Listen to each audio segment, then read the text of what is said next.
Bonjour à toutes et à tous, bienvenue sur un nouvel épisode de l'eau alcaline ionisée. Aujourd'hui je vais à nouveau faire un peu de littérature sur les recherches qui ont été faites au Japon. J'ai parlé dans une de mes capsules récemment d'un professeur émérite et je vais aujourd'hui reparler de lui parce que finalement j'ai recroisé des informations que j'ai trouvées dans différents documents et je voulais vous en faire profiter pour simplement vous démontrer, vous voyez qu'aujourd'hui l'eau alcaline ionisée elle a réellement des études derrière elle. Des gens, bien sûr, se sont occupés d'expérimenter, de documenter certains documents. Et on verra que, in fine, ce qui va ressortir de cette capsule, c'est finalement, c'est comment l'hydrogène moléculaire, vous voyez, change la qualité de l'eau. Et pourquoi cette eau alcaline ionisée est véritablement une eau très précieuse pour notre hydratation. Alors, vous le savez, cette chaîne ne fait aucune allégation médicale. L'eau hydrogénée, l'eau alcaline ionisée n'est absolument pas un traitement médical et ne se substitue aucunement à un traitement médical. Si vous êtes malade, évidemment, c'est un professionnel de santé que je vous invite à rencontrer. Je suis juste là simplement pour vous faire prendre conscience de l'importance d'une bonne hydratation comme une clé de santé, même si ce n'est pas évidemment la seule. En deuxième lieu, je produis 2 capsules par semaine, une le mercredi, une le dimanche. Sur la page d'accueil de ma chaîne, vous pouvez prendre un rendez-vous avec moi pour simplement vous entretenir de votre ioniseur ou simplement des renseignements sur l'eau alcaline ionisée, mais également pour prendre rendez-vous sur une nouvelle thématique qui est la nocivité des ondes haute fréquence sur notre santé. Alors je vais synthétiser ici donc les travaux d'un docteur qui s'appelle le docteur Hayashi. Je vous mettrai d'ailleurs ici le lien de la capsule où je parle de sa théorie de l'amont et de l'aval. Mais je vais simplement ici faire rapidement un retour sur finalement qu'est-ce qui a amené les Japonais à s'interroger sur la capacité de l'eau alcaline ionisée, notamment de l'hydrogène, comme étant véritablement, possiblement, un élément extrêmement intéressant pour la santé préventive? Eh bien, c'est très simple. Le docteur Hayashi a simplement fait des découvertes sur le métabolisme. Lorsque nous respirons, mais également lorsque nous mangeons, eh bien, nous allons créer ce qu'on appelle de l'oxygène actif, ou également ce qu'on appelle également les radicaux libres. Mais sachez qu'à cette époque, on a beaucoup parlé de l'oxygène actif, même si aujourd'hui l'oxygène, bien sûr, nous permet de respirer. Mais vous le savez également, l'oxygène nous fait vieillir. Alors, je vais toujours vous mettre ce visuel de Sangwang qui, vous le savez, pour moi, reste véritablement également une référence, même si ce n'est pas un japonais. Mais je crois qu'il a véritablement compris également et a sans doute eu accès, je pense, aux travaux du docteur Hayashi. Retour rapide sur la théorie donc, de l'amont et de l'aval du docteur Hayashi, donc, qui est ce japonais, qui nous dit qu'en fin de compte, en amont, on a une oxydation excessive liée à la fermentation qui est faite par notre alimentation et qui simplement va créer, vous voyez, une fermentation et créer donc des sels odorantes. Cet oxygène actif, vous voyez, qui simplement est lié à ce qu'on appelle de l'oxydation, eh bien, c'est ce qui représenterait pour lui vraiment la plus grosse problématique qu'on va avoir en amont, c'est-à-dire lorsqu'on va donc consommer tous ces produits, eh bien, il explique que boire de l'eau alcaline ionisée va justement permettre d'avoir une réduction, de pouvoir justement faire en sorte qu'on va pouvoir éliminer une part de cet oxygène actif via notamment l'hydrogène. Et c'est pour cette raison que lorsqu'il parle de l'aval, donc ensuite dans tous les organes qui sont en deçà du foie, eh bien, il explique que lorsqu'on a préalablement en amont fait en sorte de créer moins de fermentation, eh bien évidemment, on va permettre au foie de beaucoup moins travailler, d'avoir accès à beaucoup moins de produits toxiques.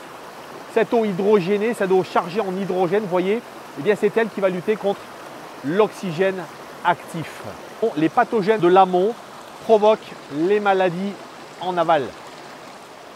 L'intéressant de savoir que préalablement, déjà, eh bien, toutes ces études bien existent. Je vous mettrai d'ailleurs les liens que vous pourrez aller consulter justement sur le docteur Hayashi et toutes ces personnes qui ont véritablement œuvré pour justement faire en sorte que l'eau alcaline ionisée aujourd'hui puisse véritablement avoir des lettres de noblesse, en tout cas avoir de la documentation.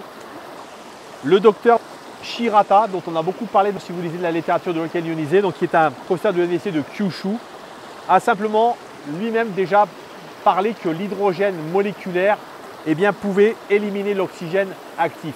Donc ça c'est une première chose. Et il avait également observé, et c'est lui qui a d'ailleurs documenté à cette époque, en regardant ce qu'on appelait les sources d'eau miraculeuses telles que Lourdes, Nordenhao ou Tchakoté au Mexique, eh bien, il y avait 2 éléments majeurs, l'alcalinité de l'eau, mais surtout la présence d'hydrogène moléculaire dissous, ce qui expliquerait peut-être pourquoi d'ailleurs ces sources ont été considérées comme miraculeuses. Dès 1985, donc le professeur Hayashi, qui je vous rappelle est un cardiologue à Kobe, donc il a expérimenté pendant 20 ans avec le président de l'hôpital de Kiowa de Kobe, le docteur Kawazura, l'eau désoxydante sur des patients, notamment atteints de problématiques de santé, toute la partie digestive et intestinale, pour établir cette théorie de l'amont et l'aval. Si on était en capacité en amont de pouvoir réduire, vous voyez, la fermentation excessive et la présence de cet oxygène actif trop abondant, trop excessif dans notre corps, c'est ce qui allait permettre de réduire en aval les problématiques et d'une manière générale de permettre une réduction majeure des problématiques liées à une mauvaise hygiène alimentaire. Alors, une dernière personne extrêmement intéressante à citer, c'est le professeur Ota. En 2007, il a écrit un article sur la réduction de l'oxygène actif par l'hydrogène moléculaire. Et il dit en substance que l'hydroxyle radical très toxique peut être neutralisé par l'hydrogène moléculaire dissous dans l'eau. Et là, encore une fois, je vous mettrai bien évidemment le lien de cette étude qui est disponible. Et vous voyez, c'est extrêmement important pour moi de vous donner véritablement des éléments très concrets de comment finalement on est arrivé à avoir cette théorie finalement de l'amont et de l'aval et pourquoi en l'occurrence la notion d'oxygène actif versus l'hydrogène moléculaire est devenue pour les Japonais une préoccupation majeure. Pourquoi ? Eh bien, l'eau alcaline s'est révélé être puissant facteur de pouvoir justement rétablir certains problèmes métaboliques. Remonter peut-être aux origines de l'eau alcaline ionisée, donc en 1965, donc il y a pratiquement 60 ans maintenant, eh bien, le ministère de la Santé japonais déclarait que l'eau réduite obtenue par l'électrolyse, donc par une ionisation, elle aidait à empêcher la fermentation anormale de certains microbes intestinaux. On avait véritablement compris quelle était la puissance et le rôle important de boire cette eau alcaline ionisée en amont, encore une fois en prévention. Je vous rappelle qu'aujourd'hui, bien le credo de la santé préventive au Japon est extrêmement présent. Et c'est ce qui fait qu'aujourd'hui, c'est sans doute une des forces de ce peuple, de pouvoir aujourd'hui continuer à avoir la plus grande longévité des populations dans le monde. Que boire l'eau alcaline ionisée va libérer des ions électronégatifs qui vont neutraliser les ions positifs de l'oxygène actif qui entoure et oxyde nos cellules. Et c'est véritablement ça le rôle, vous voyez, de l'eau hydrogénée, de l'eau alcaline ionisée qui contient de l'hydrogène dissous. Nos cellules, évidemment, elles sont protégées et peuvent lutter efficacement contre les infections et les maladies. L'eau réduite, vous voyez, finalement, c'est un puissant nettoyeur pour notre organisme. J'espère que vous compreniez mieux au travers de ces explications pourquoi, vous voyez, l'hydrogène moléculaire est véritablement la clé de voûte qui finalement rend l'eau alcaline ionisée extrêmement intéressante pour notre santé et pourquoi au Japon, vous voyez, elle a véritablement été considérée pendant et encore aujourd'hui comme un outil de prévention extrêmement sérieux et qui, je vous le rappelle, est aujourd'hui extrêmement documenté sur le plan scientifique. Alors je vous le rappelle, notre eau alcaline ionisée, elle a trois propriétés. La première, c'est une eau alcaline qui, tel un buvard, va donc tamponner l'excès d'acidité de notre corps, mais également renforcer le niveau de nos tampons alcalins.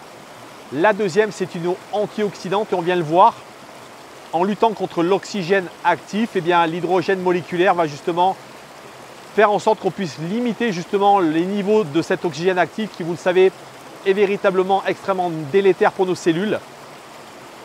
Et en troisième lieu, c'est une eau microstructurée hexagonale qui, par son poids moléculaire, va permettre une meilleure hydratation en profondeur, non, mais également un meilleur nettoyage, une meilleure chélation de nos cellules. Voilà, je vous dis à très bientôt. Prenez soin de vous.